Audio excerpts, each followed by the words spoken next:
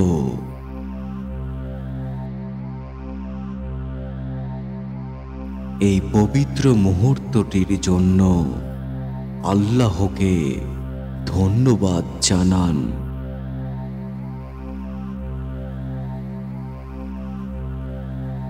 এবার আপনি আপনার শাইখের চেহারা কল্পনা করতে করতে আপনার চোখ দুটি ধীরে ধীরে খুলুন। প্রিয় সাধক সাধিকা, আপনাকে অভিনন্দন। আপনার তাজকিয়ায়ে নফস জিকির ধ্যানটি সম্পূর্ণ হয়েছে।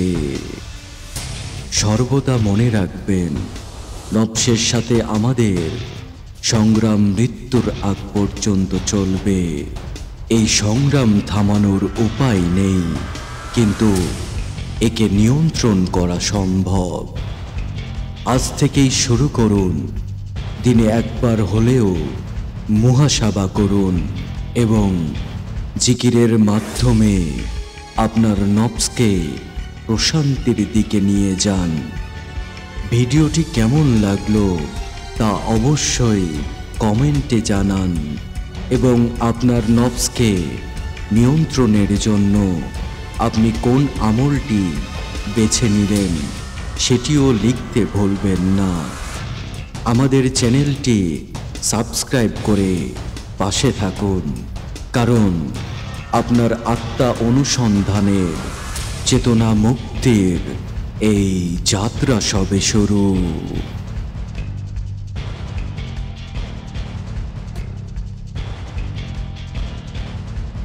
আসসালামু আলাইকুম, জয় গুরু। হিন্দু ভাই বোনদেরকে নমস্কার।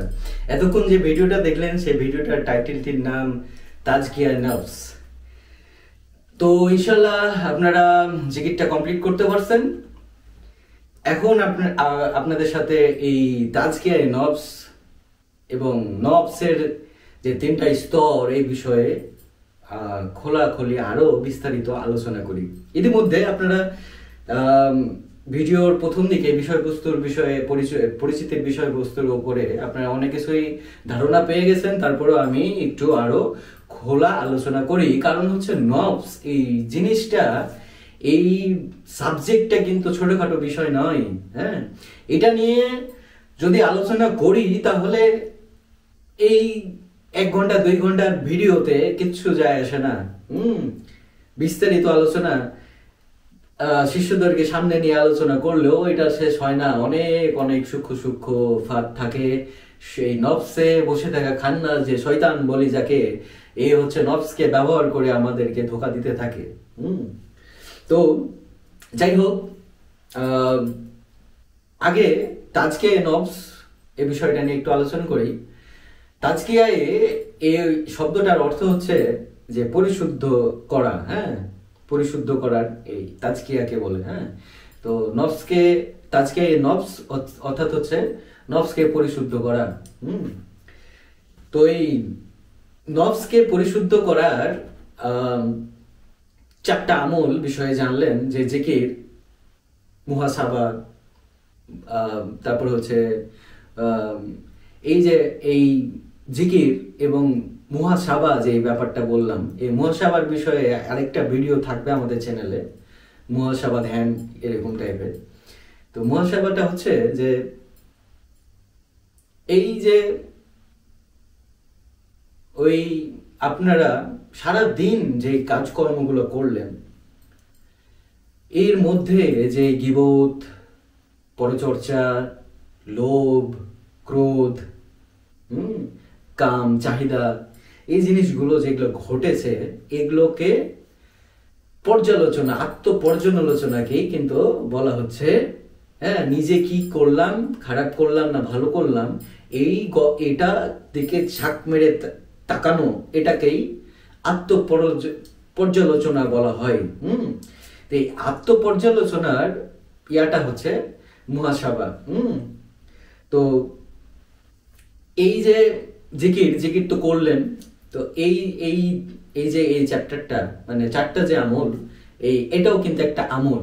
হ্যাঁ, এই 4টা হচ্ছে কাজের মধ্যে আমল, অর্থাৎ আমলের মধ্যে হচ্ছে এটা একটা, যে আপনি রাত্রেবেলা ধ্যানের মতো করে বসে এই জিনিসগুলো প্র্যাকটিস করলেন, যে আপনি কি কি করেছেন আজকে, হ্যাঁ, সারাদিন কি কি করলেন, আপনার ছেলে মেয়ের সাথে কিভাবে ব্যবহার করলেন, বাইরের মানুষের সাথে কিভাবে ব্যবহার করলেন, ব্যবসা প্রতিষ্ঠানে কিভাবে ব্যবহার করলেন, চাকরি অবস্থায় কিভাবে ব্যবহার করলেন, এই জিনিসগুলো কথা বললেন কিভাবে, এই জিনিসগুলো রাস্তায় কোনো মেয়ে কিংবা ছেলের দিকে তাকাইছেন কিনা, কাম চাহিদায় কিংবা কোন মন্তব্য হিসাবে দেখছেন কিনা, এই জিনিসগুলো সবকিছু পর্যালোচনাকেই মুহাসাবা বলে। আর একটা হচ্ছে মুজাহাদা। এটা হচ্ছে কি, যে নফস যে কাজগুলো করতে চায় না সেটার বিরুদ্ধে সেই কাজগুলোকেই করাকেই বলা হচ্ছে মুজাহাদা। তো এখন বিষয় হচ্ছে যে কি কাজগুলো করতে চায় না, এই নফস কি করতে চায় না, সারা রাত জেগে, ধরুন যে তাহাজ্জুদ যেটা আমরা বলে থাকি, কোরআনে তাহাজ্জুদ বলে শব্দ উচ্চারণ করা হয়েছে, যে রাত্রের যে আমলকে বলা হয়। তো এই সময়গুলোতে বেড থেকে উঠতে চায় না মানুষজন। এখন তো আবার পোলাপানরা, বড়রাও হচ্ছে সারা রাত্রি জেগে থাকে, মোবাইল স্ক্রলিং করে, ঠিক আছে। হ্যাঁ, তো এই যে মোবাইল স্ক্রলিং করা, এটা বিরত রেখে জিকির করা, হ্যাঁ, ধরুন যে সুন্নত নামাজ পড়া, আমল, এক কথায় আমল। হ্যাঁ, কিবা মেডিটেশন করা, মেডিটেশন করতেছেন, ওই যে নিজের আত্মপর্যালোচনা করতেছেন, এই যে জিনিসগুলো করতে দেয় না। তারপর সত্য কথা বলতে দেয় না, তো বেশি বেশি সত্য কথা বলবেন। আবার দেখা যাচ্ছে যে দান, হ্যাঁ, লোক দেখানো দান তো আপনারা করেই থাকেন, হ্যাঁ, কিন্তু প্রকৃত দান করতে দেয় না, সর্বোচ্চ দান করতে দেয় না। হ্যাঁ, আপনার ক্ষমতা আছে যে কোথাও 50,000 টাকা দেওয়ার, সেখানে আপনি 5 টাকা বের করে দেন, 500 টাকা দিয়ে ভিতর থেকে মনে হয় যে আর একটু কম করে দিই, ঠিক আছে। আবার গবেষণা করেন যে আমি যে টাকাটা দিব, যে টাকাটা নিচ্ছে, ওখানে আবার কিছু কারসাজি হচ্ছে কিনা। যে এটা কিন্তু নফস আপনাকে, আপনার ভিতরে খান্নাস, শয়তান এই নফসকে কাজে লাগায় কিন্তু আপনাকে এই জিনিসগুলো, ধারণাগুলো কিন্তু আপনার মস্তিষ্কে ট্রান্সফার করে। তো এই যে নফসের বিপরীত কাজগুলো বেশি বেশি করা, জিকির বেশি বেশি করা, ঠিক আছে, এই কাজগুলো দান করা, ঠিক আছে, তারপর হচ্ছে সত্য কথা বলা, গীবত না করা, এই যে জিনিসগুলো বেশি বেশি করা। তো আর এটা গেল 3টা আমল, তাজকিয়ায়ে নফসের যে 3টা আমল। আর একটা হচ্ছে 4টা, সেটা হচ্ছে ইলম অর্জন, হ্যাঁ, মানে জ্ঞান অর্জন, বাংলাতে হচ্ছে জ্ঞান অর্জন। তো জ্ঞান অর্জনের জন্য আমাদের এই যারা মুসলমান আছে তাদের জন্য কোরআন আল্লাহ তাআলা বহুত আগেই দিয়ে রাখছেন, এবং আরো সহজ করে দেওয়ার জন্য আল্লাহ তাআলা দেখেন কি করতেছে, প্রতিটা ভাষায় এখন কিন্তু সব জায়গায় কিন্তু প্রচার। আমি বাঙালি, বাংলা ভাষায়ও এখন কোরআনটা আছে, হ্যাঁ। এবং যারা ইংরেজিতে কথা বলে, ইংলিশ জানে, তাদের ইংলিশ আছে, বিভিন্ন ভাষায় কিন্তু আল্লাহ তাআলা দেখেন আমাদেরকে সায়েন্সের মাধ্যমে, বিজ্ঞানের আশীর্বাদের মাধ্যমে আমাদেরকে এই প্রতিটা ভাষায় কিন্তু কনভার্টেড করে দিয়েছে, হ্যাঁ, সহজ করে দিয়েছে, আল্লাহ তাআলা কিন্তু করে দিয়েছে। হ্যাঁ, তো যারা ইলম অর্জন করার জন্য আগ্রহী তাদের জন্য আসলে করে দিয়েছে, সবার জন্য না। কারণ সবাই এগুলো অ্যাকসেপ্ট করেও না। তারপর হচ্ছে হাদিস আছে, সহিহ হাদিস আছে, সেই হাদিসগুলো পড়া, হ্যাঁ। কিন্তু এখন হাদিস কি হয়েছে, যে হাদিস বেশিরভাগই কিন্তু আসলে বিতর্কিত হয়ে গেছে। এই জন্য হাদিসে ফলো করবেন, বাট হচ্ছে বেশি মনোযোগ দিবেন কোরআনটা, আল্লাহ তাআলার কোরআন প্রথম থেকে শেষ পর্যন্ত যে 114টা সূরা আছে, এই 114টা সূরা যদি বাংলাতে অনুবাদ করে আপনি শেষ করতে পারেন, তাহলে আমি মনে করি যে সত্য জ্ঞানগুলো আপনি জেনে যাবেন ইনশাআল্লাহ, ঠিক আছে। তো বাংলা কোরআন পড়ার চেষ্টা করবেন, আরবিতে পড়বেন সমস্যা নাই, সুর দিয়ে পড়বেন সমস্যা নাই, কিন্তু একটা রিকোয়েস্ট থাকলো আপনারা বাংলা কোরআন পড়া শুরু করুন, হ্যাঁ। তাহলে আল্লাহ তাআলা আপনাদেরকে কি বললো এই জিনিসগুলো কিন্তু বুঝতে পারবেন, ইলম অর্জন হবে, জ্ঞান অর্জন হবে, হ্যাঁ। আর আমি বলেছি ভিডিওতে যে হাক্কানি পীর কিংবা হচ্ছে একজন আলেমের কাছে যান, অবশ্যই আলেমটা হইতে হবে শুধু আরবিতে মুখস্থ বিদ্যা রাখে এরকমটা না, যে আলেম আপনাকে কোরআনের প্রকৃত ব্যাখ্যা, বাংলা ব্যাখ্যা, কোনো দল মত গোত্র বিশেষে নয়, নিরপেক্ষ আপনাকে যে জ্ঞানগুলো দিবে সে আলেমের কাছে যাবেন। তারপর হাক্কানি পীর মানে ওই বংশীয় পরম্পরায় পীর হয়ে বসে আছে কিংবা হচ্ছে বিতর্কমূলক অবস্থানে থেকে খালি বিতর্ক করতেছে, এই ঠিক না, এই হারাম, এই হালাল, তারপরে হচ্ছে এই তরিকা ভালো না, ওই তরিকা, যারা এরকম কথাগুলো বলতেছে তারা কিন্তু সে মনে রাখবেন হাক্কানি পীর হতে পারে না কখনো। তারা ওই পীরের লেবাসে, ঠিক আছে, মানুষকে বিভ্রান্ত এই সমাজে ছড়িয়ে যাচ্ছে, বিগড়িয়ে ছড়িয়ে যাচ্ছে। কারণ হচ্ছে আগে থেকেও কিন্তু মানুষ দুইটা দল ছিল, একটা হচ্ছে সত্যের পথে চলতেছে, সহজ সরল পথে চলতেছে, আর আরেক দল চলতেছে বিতর্ক, ক্রিটিক্যাল, দাঙ্গা, ফ্যাসাদ, ঠিক আছে, এই সমাজে হচ্ছে ফিতনা, এটার পথে চলতেছে। আর যারা হচ্ছে আরেকটা দল আছে, তারা হচ্ছে এই দলের মানুষগুলো সীমিত, তারা হচ্ছে নিরপেক্ষ, তারা হচ্ছে নিজের আত্মশুদ্ধি পর্যালোচনা করেই তাদের সময় পার হয়ে যাচ্ছে। তো এই যে এরকম পীর যারা হচ্ছে নিরপেক্ষ, যারা হচ্ছে এই তাদের নিজের সাইনবোর্ড তুলে দিয়ে হচ্ছে জয় জয় বলতেছে, তাদের জয় জয়, সাইনবোর্ডে জয় বলতেছে, তারা কিন্তু না। যারা হচ্ছে যে পীর, এই যে হাক্কানি পীর, আপনি বুঝবেন কিভাবে, যে হচ্ছে আপনার নফসে বসে থাকা খান্নাসের বিভিন্ন কলা কৌশল জিনিসগুলাকে ধরাই দিতেছে। আমরা তো এখন পীর ধরি, কেমন পীর ধরি, আমার মনের মতো আমি যেমন চলি, আমি যেভাবে চলেছি এরকম মনের মতো আমরা পীর খুঁজি। তো আপনি যে চলতেছেন মনের মতো, এই মন তো আপনার নিয়ন্ত্রণ হচ্ছে নফসে, ঠিক আছে, এই খান্নাসে ধরে বসে আছে। তো এই খান্নাস তো আপনাকে চাইতেছে যে গীবত করা পীরের কাছে যাক, তারপরে হচ্ছে অমুক পীরের কাছে, কারণ আপনার পছন্দটা তো এরকমই হয়ে করে রাখছে আপনাকে, ঠিক আছে, আপনি ওই রকম জায়গায় যাইতেছেন। তো আপনাকে কেমন পীর ধরতে হবে, যে আপনাকে যে পীর আপনার কর্ম এবং হচ্ছে আপনার সবকিছুকে ভেঙে তছনছ করে দিতেছে, আপনাকে যে শাস্তি দিতেছে, ঠিক আছে, আপনার চিন্তা সবকিছুকে ভেঙে চুরমার করে দিচ্ছে, সেই হচ্ছে হাক্কানি পীর আপনার।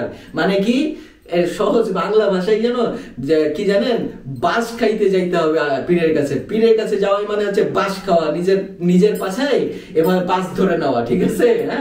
এই যে এভাবে এটাকে বলা হচ্ছে পীর ধরা। আর আপনারা পীর ধরতেছেন কেমন পীর, যে পীর হচ্ছে আপনাকে আরো সাপোর্ট দিতেছে, আর আপনিও পীরকে সাপোর্ট দিতেছেন, কি যে সমাজে ফিতনা আরো তৈরি হোক, ঠিক আছে, খালি জয় গুরু আর হচ্ছে কিছু হাদিয়া দিয়ে দিলাম, দিয়ে শেষ, এরকম না।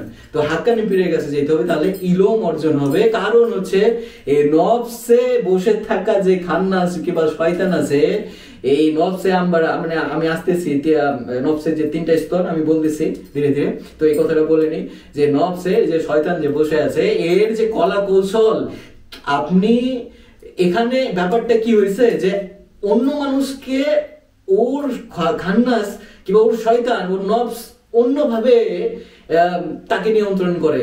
তার জিনিস দেখে আপনি কখনোই মুক্তি পেতে পারবেন না।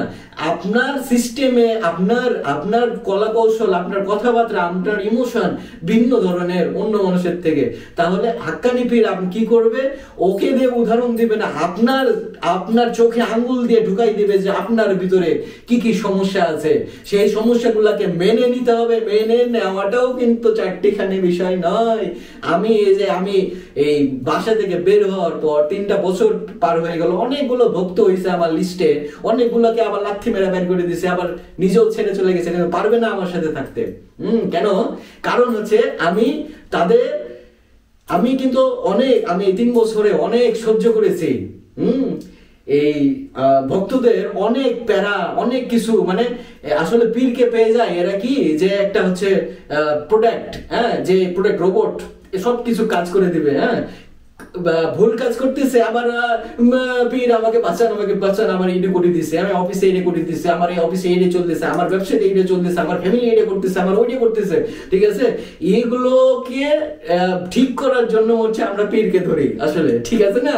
এগুলোকে ঠিক করার জন্য পীর না, পীর নিজের ভিতরের যে সমস্যাগুলো আছে এগুলোকে ঠিক করার জন্য।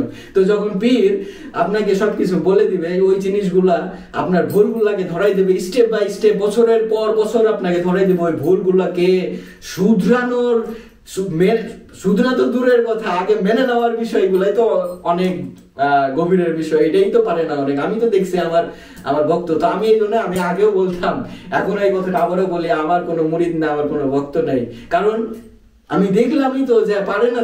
তো এদের পীর হয়ে লাভটা কি? তো এখন বিষয় হচ্ছে যে এই জন্য হাক্কানি পীর, এরকম পীরের আশ্রয় নেবেন যে পীর আপনাদেরকে আপনার নিজস্ব ভুলগুলো ধরাই দিবে এবং আপনার গ্যাপস গুলো, আপনার শয়তানি ক্রিয়াগুলো ধরাই দিবে। আপনারা এই যে এটা হচ্ছে ইলম অর্জন। হ্যাঁ, আচ্ছা, গেল এই যে 4টা আমল, ঠিক আছে? 4টা আমল গেল, নফসকে মানে তাজকিয়াই নফসের যে 4টা আমল, ইন্টারনাল আমল, সেগুলো হচ্ছে আলোচনা করলাম। এবার হচ্ছে নফসের যে 3টা স্তর, নফস কিন্তু আমরা জানি যে নফস, হ্যাঁ, কিন্তু নফসের 3টা কিন্তু স্তর আছে। ওই যে লালন সাহেব বলতেছে কিন্তু, তোমার ঘরে বসত করে কয়জনা মন জানো না, তোমার ঘরে বসত করে কয়জনা। তো এখানে লালন সাহেব কিন্তু বলেছে এক কথা, আপনারা এটার অর্থ বের করতে পারেননি, আমি আজকে আপনাদেরকে বলে দিই যে লালন সাহেব এটাই বলেছে যে আমাদের সুফিবাদের তরিকায় যদি চলে যায় তাহলে চলে আসবে নফসের 3টা স্তর। এই নফসে বসে আছে 3 রকম মায়া, ঠিক আছে? তো একটা হচ্ছে নেগেটিভ, আর দুইটা হচ্ছে, একটা হচ্ছে স্বতন্ত্র, হ্যাঁ, আর আরেকটা হচ্ছে আপনার কি একেবারে সক্রিয়। দুইটা, তাহলে বোঝা গেল একটা হচ্ছে স্বতন্ত্র, একটা হচ্ছে সক্রিয়। তো আর আরেকটা হচ্ছে খান্না, মানে ওই যে এই নেগেটিভ। তো সেটা 3টা হচ্ছে কি কি। তো তার বলার আগে আর একটু বলি যে লালনের এই যে কথাটা, লালন দেহতত্ত্বে যদি চলে যায় তাহলে ইরা পিঙ্গলা সুষমা, ঠিক আছে? তোমার ঘরে বসত করে কয়জনা মন জানো না। হ্যাঁ, তো এখন বিষয় হচ্ছে ওই যে এখানে তাহলে কি হলো, নফসে 3টা হচ্ছে, নফসের 3টা স্তর, ঠিক আছে? সেটা হচ্ছে নফসে আম্বারা একটা, এটাই হচ্ছে নেগেটিভ, এবং এটাকে ব্যবহার করে হচ্ছে খান্নাস আমাদেরকে বিভিন্ন বিভ্রান্তে, বিভিন্ন চক্রে মধ্যে ঢুকাই দেয়। আর এবং আমরা প্রতিটা মানুষ এটার চক্রান্ততে আমরা আটকায় আছি। এটা দেখে উদ্ধার হওয়া খুব কঠিন। তাহলে একটা গেল, আরো 2টা থাকলো। হ্যাঁ, তো এই নফসে আম্বারার বিষয়ে আগে আরেকটু আলোচনা করে নিই। এই নফসে আম্বারা আমাদের যত ধরনের ইচ্ছা, চিন্তা, মানে কর্ম, এই জিনিসগুলো সবকিছু কিন্তু নিয়ন্ত্রণ করে এই নফসে আম্বারা। আর মূলত এই শয়তান যে সত্তাটা আমাদের ভিতরে, যে সত্তা, হ্যাঁ, এই ঘরের মধ্যে কয়জনা বাস করে? 3 জনা বাস করে, 3টা সত্তা। এই আমি কিন্তু 3 রকম সত্তা নিয়ে আমি কিন্তু বসবাস করতেছি। একটা হচ্ছে কুকাম করে খাইয়া ফেলে, হ্যাঁ, একজনের ছবি আঁকে, হ্যাঁ, তো একজন কুকর্ম করতেছে, আরেকজন আফসোস করতেছে, ঠিক আছে? আর আরেকজন হচ্ছে ও ঘুমাচ্ছে, হ্যাঁ, ও মানে অপ্রশান্ত অবস্থায় আছে। এদের মানে এই আম্বারাকে, মানে প্রথম স্তরটা, প্রথম জনকে দেখে। তাহলে কি হলো, নফসে আম্বারা, হ্যাঁ, তাহলে এই যে এই নফসের আম্বারার বিষয়ে বুঝতে পারলেন, হ্যাঁ, যে আমাদের যত ধরনের নেগেটিভ যে কাজগুলো হয়, নেতিবাচক যে কাজগুলো হয়, সেগুলো কিন্তু হচ্ছে নফসে আম্বারার মাধ্যমে কিন্তু হয়। হ্যাঁ, তো এরপরে হচ্ছে নফসে লাওয়ামা। হ্যাঁ, তো নফসে লাওয়ামা অর্থ হচ্ছে, এই বাংলা অর্থ হচ্ছে যে তিরস্কার করে, মানে আমরা বাংলা ভাষায়, সহজ ভাষায় বলি যে বিবেক, বলে না যে তোর বিবেক আছে না, তোর বিবেককে খাটা। তো এই যে বিবেকটা, হ্যাঁ, তো আমরা যখন কোন একটা খুন করে দিই কিংবা মিথ্যা কথা বলে দিই কিংবা কারো যে সিস্টেম করে কিছু মেরে দিই, ঠিক আছে? তো সিস্টেম করে যখন মেরে দিই, তারপরে কিছুক্ষণ পরে আফসোস হয় যে মানুষটা মানে মুখে না আসলেও ভিতরে কিন্তু কষ্ট একটা মানে দ্বিধা তৈরি হয়। হ্যাঁ, তো এটাই হচ্ছে নফসে লাওয়ামা। হ্যাঁ, মানে আপনার বিবেক কিন্তু বলে যে কাজটা ঠিক হয়নি, হ্যাঁ কিংবা এই কাজটা ঠিক হয়েছে।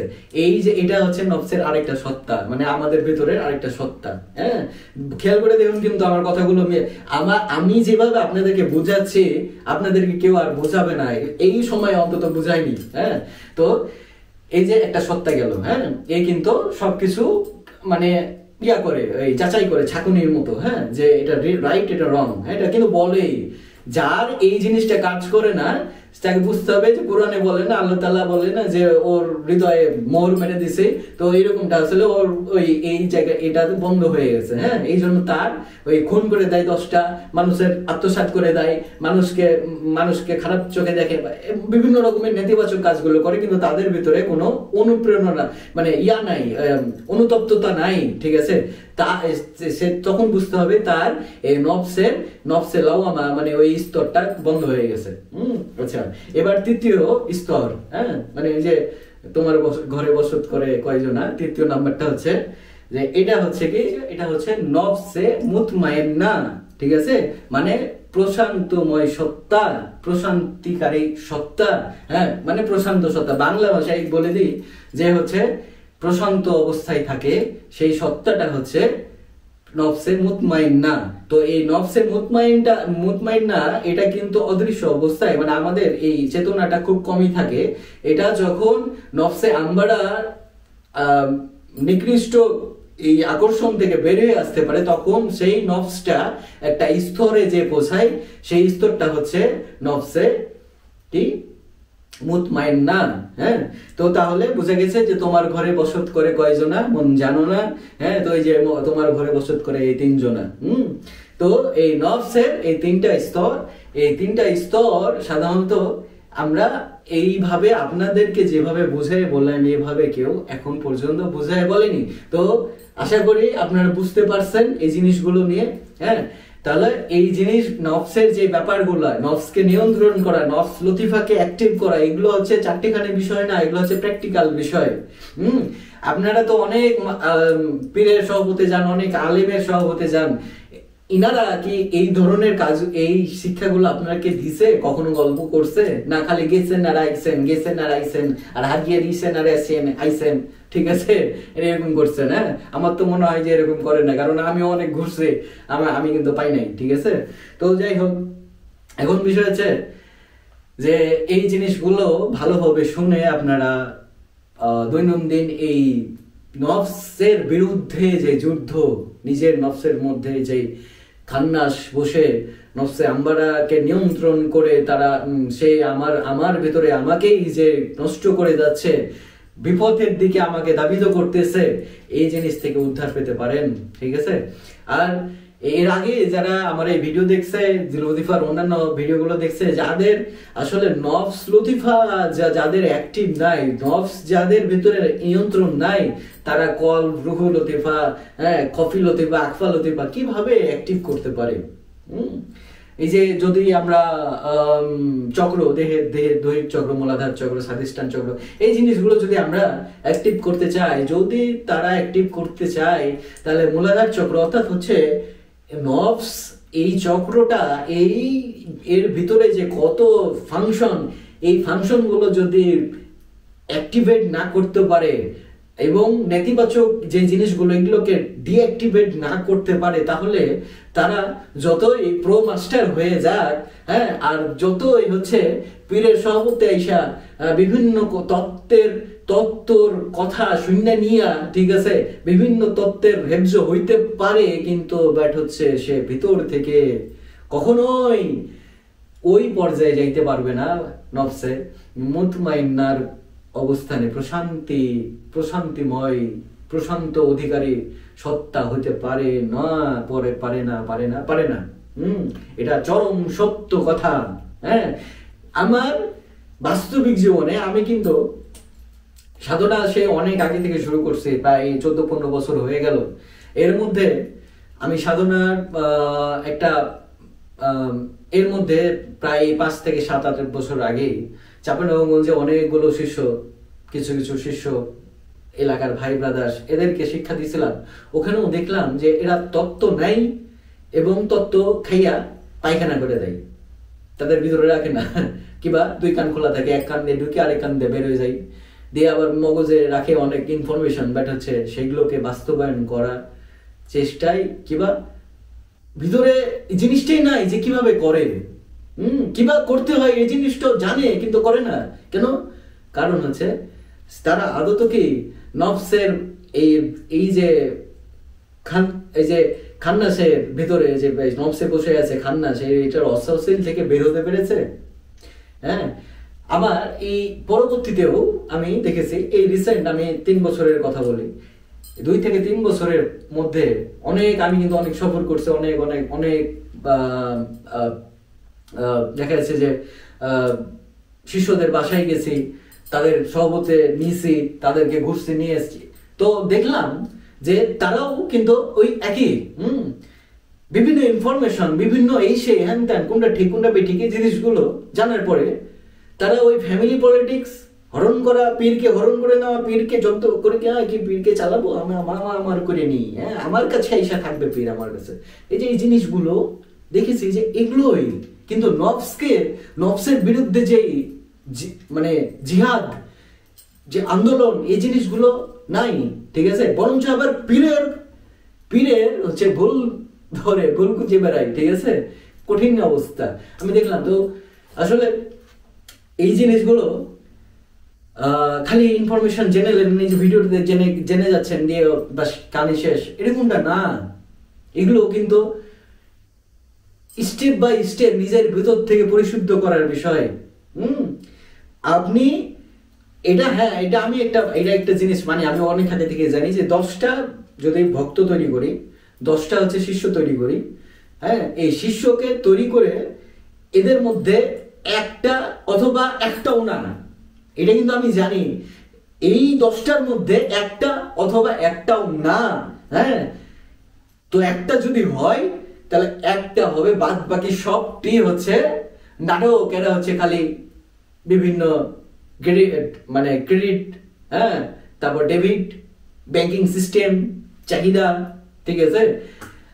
আমরা তো গুরুকে মনে করি যে মুর্শিদ গুরু কিংবা ভগবান কিংবা আল্লাহ তাআলাকে মনে করি যে খালি আমাদের কাজ করে দেবে, আল্লাহ আমার কাজ করে দাও, আমি এখানে আসছি, আমি হাজির হইছি, আমি এই করছি, আমি ভক্ত হইছি, আমি পীর হইছি, আমার এই কাজটা করে দাও, আমরা এরকমটা মনে করি, তা না?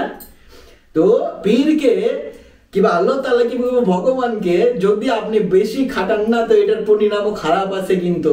হ্যাঁ, আমি তো এখন দেখতে পাই যে পীররা আর হচ্ছে এই আল্লাহ তাআলা, এদেরকে মনে করেন আপনারা যে নাইট ডিউটি করে খাটাবেন, এদেরকে খাটাইতে থাকেন, ঠিক আছে? এই খাটানোর জন্য কি করছেন, আপনার মুড়ি ধুইছেন, হ্যাঁ পীরের কাছে মুড়ি ধুইছেন, হ্যাঁ পীরকে খাটাবার জন্য, হ্যাঁ কি খাটানোর জন্য? এই যে পীরকে বিভিন্ন তত্ত্ব, বিভিন্ন সমস্যা থেকে সমাধান, মানে কি আপনি কুলাঙ্গার, আপনি কিছু একটা করবেন, সেটার পাপ মোচনের জন্য পীরকে বললো পীর এটা আমাকে করে দিতে হবে। আবার প্রথমে এরকম থাকবে পীর আমাকে করে দিতে, পরে পীর আমাকে এরকম করে দিতে হবে। বেশি টাকা যদি দেন তাহলে আপনার বচনটা এরকম হয়, পীর আমাকে এটা করে দিতে হবে। হ্যাঁ মানে টাকা বেশি হয়ে গেলে, টাকা বেশি যদি পীরকে দিয়ে দেন, হ্যাঁ যদি পীরকে চলার জন্য কিছু খরচ দিয়ে দেন, তাহলে আপনার মুডটা থাকবে এরকম, আমাকে এটা কাজটা করে দিতে হবে। হ্যাঁ, আর প্রথম দিকে হবে পীর আমাকে এরকম করে দিতে হবে। তা আপনাদের এই যে মুখোশ উন্মোচন হতেই থাকে, ঠিক আছে? এই কথাগুলো বলতেছি, খারাপ লাগতেছে না, এই কথাগুলো কিন্তু সত্য বলতেছি, আপনাদের মুখোশ উন্মোচন করতেছি। তো আপনারা পীরের কাছে যান, আপনারা ভগবানের কাছে যান, আপনারা আল্লাহ তাআলার কাছে যান। হ্যাঁ, আমার মেয়ের, আমার ছেলের যেন গোল্ডেন প্লাস হয়। হ্যাঁ, আপনার মেয়ে আর ছেলে যদি না পড়াশোনা করে, তাহলে টুং টুং টুং কোনো কিচ্ছু হইতো না। যদি ওইটাই হইতো তাহলে সবাইকে পাস করাই দিত, ঠিক আছে? পীররা এখন পীরের কাছে যাই কলম পড়া করতে, যেন কলম পড়া দিয়া পরীক্ষা দিয়ে পাস করে যায়। হ্যাঁ, এরা অন্ধবিশ্বাসী এবং হচ্ছে এরাই হচ্ছে বিকৃত প্রজাতি। কোরআন পড়ে নাই প্রজাতিগুলা, পড়লেও হচ্ছে নিজেকে ওই জিনিসটার চরিত্র দেখতে পায় না যে আমি এরকম, ঠিক আছে? হ্যাঁ, তো এই আপনারা পীরের কাছে যান, আপনারা হচ্ছে মুর্শিদের কাছে যান, শাইখের কাছে যান, আপনারা আলেমের কাছে যান, শুধু খালি আপনাদের আবদারের শেষ। ঠিক আছে? আপনারা পীরের এবং আল্লাহ তাআলার এবং মন্দিরের আপনার ভগবানের আপনার এই যে এদের উনাদের যে মজেজা, এটাই এতদিন বুঝতেই পারলেন না, কিবা বুঝেও বুঝার ভান করলেন, কিন্তু না বুঝার ভান করে থেকে গেলেন। দিয়ে হচ্ছে কি হইলো, লসটা আপনারই হইলো। ঠিক আছে? মৃত্যু কখন আইসা গাপ করে ধরে নিয়ে টাচ করে নিয়ে চলে যাবে, তখন বুঝবেন ঠাইলা কত চালে কত ধান, আর কত ধানে কত চাল, আর কত পানি দিছে দিয়ে ভাত ফুটায় খাবো। ঠিক আছে? হ্যাঁ, তখন বুঝতে পারবেন। হ্যাঁ, তো যাই হোক, তো আশা করি আপনারা এই নফস লতিফার বিষয় নিয়ে ফুল অনেক কিছু তথ্য পেয়ে গেছেন, এবং প্লাস আরো একটু কিছু দিলাম। ঠিক আছে? এগুলো পেয়ে গেছেন। হ্যাঁ, তো এই যে দিলাম এই জিনিসগুলো কিন্তু একটু ভালো মনে মস্তিষ্কে বুঝার চেষ্টা করুন, তাহলে কিন্তু আপনারা সত্যটা বুঝতে পারবেন, এবং হচ্ছে নিজের ভুল ত্রুটিগুলো ধরার চেষ্টা করুন, দিয়ে সামনের দিকে এগোতে থাকুন। তাহলে এই যে আমরা এই জিকির আজগার গুলো, এই জিনিসগুলো আমলগুলো করি, এগুলো শুধু হচ্ছে শক্তি পাওয়ার জন্য নয়।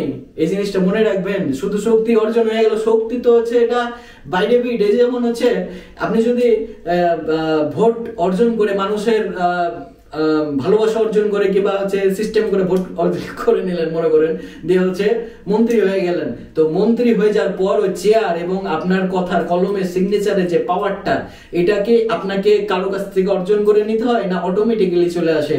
আগে এই চেয়ারটা অর্জন করতে হয়। তো তাহলে ঠিক তেমনই আধ্যাত্মিক পথের আমলের এই কাজকর্মগুলো আসলে কি করতে হবে? আগে আপনাকে কি করতে হবে? আপনাকে আমল এই জিনিসগুলো করতেছেন, এই শক্তিটা, এই ভিতরে শক্তি কেরামতি, এই জিনিসগুলো অটোমেটিক্যালি চলে আসবে আপনার। বুঝতেছেন? যখন আপনি ওই পর্যায়ে যাবেন, ওই পর্যায়ে সঠিক পর্যায়ে যেতে পারছেন, যেভাবে সঠিকভাবে পথ প্রদর্শন হিসেবে আপনি ওভাবে চলতে পারতেছেন, তাহলে আপনি অটোমেটিক্যালি শক্তিগুলো চলে আসবে। হ্যাঁ, এগুলো হচ্ছে শক্তির কথা বললাম, কিংবা কেরামতের কথা বললাম। কিন্তু কথা হলো, আমরা সাধনা, জিকির, আজগার, মেডিটেশন এই জিনিসগুলো করি সাধারণত হচ্ছে মৃত্যুর পরের রুহানি জগতের পরকালের যেই ব্যাপার, যেখানে আমাদের হচ্ছে হিসেব করা হবে। ইভেন আমি পরকালের না যাই, আমি ইহকালেই চলে আসি। ইহকালে আপনি যদি সঠিকভাবে চলাচল করতে পারেন, সঠিকভাবে আপনি জীবন জীবিকাকে আপনি সামনের দিকে এগিয়ে নিয়ে যেতে পারেন, তাহলে জীবনও আপনি হচ্ছে এই বাস্তবিক জীবনও কিন্তু আপনার কি পজিটিভ রেজাল্ট আসবে আপনার। ঠিক আছে? পরবর্তীতে তো আছেই। তো যদি তাহলে আপনারা বুঝে গেল যে এই জিনিসগুলো আপনারা সত্য, এই সহজগুলো আমি ওপেন সবকিছু বলে দিলাম আজকের ভিডিওতে। আমি বলেই আসি আপনাদেরকে খুলে, হ্যাঁ, একদম ন্যাংটা করে দিই। হ্যাঁ, তো ওই আপনারা ন্যাংটা ভাবেই শুনেন, ন্যাংটা ভাবে আপনারা জিনিসগুলোকে নিয়েন। ঠিক আছে? তাইলেই হবে ইনশাআল্লাহ। তো যাই হোক, আর যদি কোনো প্রশ্ন থেকে থাকে তাহলে অবশ্যই কমেন্ট বক্সে কমেন্ট করে জানাবেন। আর আপনাদের কাছে আবার আরেকটা সহযোগিতার হাত বাড়াই দিতেছি, সেটা হচ্ছে আমাদের আশ্রম তৈরি হচ্ছে। তো আপনারা যে যেটা পারবেন আমাদের আশ্রমে ইনভেস্ট করার চেষ্টা করবেন। এখানে কি হবে, সেখানে হচ্ছে গান বাজনা, ডুমডাম এগুলো হবে, এরকমটা না। গান বাজনা নাচে হবে, এরকমটা না। হ্যাঁ, হবে। যেমন মেডিটেশন বসার আগে, ধ্যান বসার আগে অবশ্যই একটা গজল কিংবা হচ্ছে গান, লালন গীতি এগুলো শোনার দরকার আছে। যারা শুনবে তারা শুনবে, কিন্তু এখানে যে 10টা মানুষ এসে গান শুনবে এরকমটা না। হ্যাঁ, এখানে যেই আসবে, এই আশ্রমটাতে যেই আসবে, এই আশ্রমে থাকার বাসস্থান, আমার জায়গা হবে শুধুমাত্র এটাই। আমি থাকবো, আমার মেডিটেশন, আমার জিকির আজগার এই জিনিসগুলো চালানোর হচ্ছে একটা ক্ষেত্র তৈরি হবে, আর এখানে আমার রজা শরীফ হবে। এই জন্যই আশ্রমটা তৈরি করতেছি। তা আপনাদের অর্থনৈতিক সাপোর্ট দরকার। আপনারা জানেন আমি বাড়ি থেকে বাইরে আছি, এই জন্য হচ্ছে আমার যেহেতু আমি অনেক ধরনের কর্ম এগুলো সব বাদ দিয়ে দিছি, এই জিনিসগুলোর জন্যই আমি হচ্ছে আপনাদের কাছে আর্থিক সহযোগিতা চাইতেছি।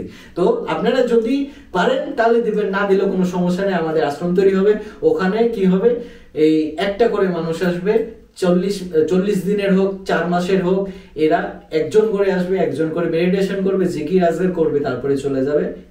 এক কথায় চিল্লা করতে আসবে। এই জন্যই আশ্রমটা তৈরি করা। হ্যাঁ, অন্য বিভিন্ন ধরনের আনুষ্ঠানিক উদযাপনের জন্য নয়। হ্যাঁ, তো আপনারা যদি পারেন তাহলে আমাদের এই আশ্রমের যেটাই পারবেন, আশ্রমের এই বিকাশ নাম্বারে আপনারা বিকাশ করে পাঠাবেন ইনশাআল্লাহ। তো আজকে আর বসে রাখবো না, অনেকক্ষণ বসে থাকছেন, জিকির করছেন, অনেক কথা বললাম, যে কথাগুলো বললাম হৃদয়ে ভালোভাবে সঠিকভাবে আপনারা নেওয়ার চেষ্টা করবেন, আপনারা মাইন্ডে নেবেন না, মানে এই যে মাইন্ডে নিলে আমার কিছু লস না, আপনারই লস, ঠিক আছে? আপনি শিখতে পারবেন না, আপনার ওই মোহর মারতেই থাকবে। হ্যাঁ, তো যাই হোক, যদি কোনো প্রশ্ন থেকে থাকে তাহলে কমেন্ট বক্সে জানাবেন, আর যারা এখনো ভিডিওটা শেয়ার করেননি তারা শেয়ার করে দেবেন, কারণ এই ইনফরমেশন গুলো সব মানুষের কাছে যাওয়ার দরকার আছে। আর যারা এখনো সাবস্ক্রাইব করেননি তারা এরকম মাসালা, বোমবাস্টিং এরকম টাইপের ভিডিও পেতে এই আমলের এই টাইপের ভিডিও গুলো, আমলের এবং এরকম করে বোঝানোর ভিডিও এ পর্যন্ত কেউ দেয় না বাংলাদেশে। আমি গর্ব করে বলতেছি না, অহংকার করে বলতেছি না, কিন্তু আমি সত্যটাই বলতেছি, ঠিক আছে? এরকম করে কেউ দেয় না, তো এই জন্য এরকম ভিডিও পরবর্তীতে পেতে দয়া করে সাবস্ক্রাইব করে আমাদের সাথে সঙ্গে থাকবেন, ঠিক আছে? এবং ওই যে ঘন্টা বাটনটা অল নোটিফিকেশন দিয়ে রাখবেন, হ্যাঁ, তাহলে হচ্ছে প্রতিটা ভিডিও, প্রতিটা আমরা পোস্ট করি, শর্টস ভিডিও দিই, প্রতিদিন শর্টস 2-3টা করে ভিডিও থাকে, ছোট ছোট ভিডিওগুলো, ওগুলো দেখবেন, ওখানেও শিক্ষা পেয়ে যাবেন। আর বিস্তারিত ভিডিও তো ওই যে বড় ভিডিওতে পাচ্ছেন ইনশাআল্লাহ, ঠিক আছে? তো আপনারা সাবস্ক্রাইব করে আমাদের সঙ্গে থাকার চেষ্টা করবেন। যারা সাবস্ক্রাইব করেছেন অলরেডি তাদের জন্য আমার পক্ষ থেকে অনেক অনেক ভালোবাসা। হ্যাঁ, তো ভালো থাকবেন, সুস্থ থাকবেন, আমাদের জন্য দোয়া রাখবেন, আপনাদের জন্য দোয়া থাকলো। আল্লাহ হাফেজ।